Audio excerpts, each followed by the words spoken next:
Mä oon miettinyt yhtä tyyppiä, yhtä hahmoa, joka ei hyväksy sitä, että viikossa on 7 päivää.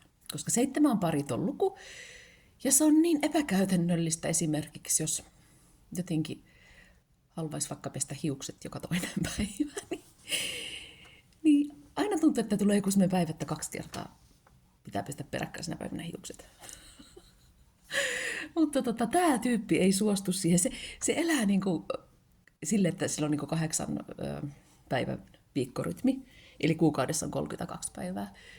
En ole vielä laskenut paljonko vuodessa on. Ja se on sunnuntain jälkeen on niin kuin 8. päivä. Ja sen päivän nimi voisi olla vaikka enstai. Mä en tiedä, mitä kaikkea se tekisi enstaina, mutta eikö olisi ihana, jos se olisi enstai, jolla voisi tehdä kaikkea sitä, mitä muina päivinä ei kerkeä eikä voi. Ja se olisi joku sellainen ihan superpäivä, sellainen ihana päivä. Ja se rikkoisi kaikkia luonnonlakeja. Avaruus ei tykkää siitä, tai siis tuo meidän maapallo, kun se kai nyt menee sen 365 melkein, vai vähän yli päiviä vuodessa. Ja mä tajuan, että sen takia meillä on se 7 päivän viikko, mutta se on typerä. 8 päivää olisi niin paljon kivempi.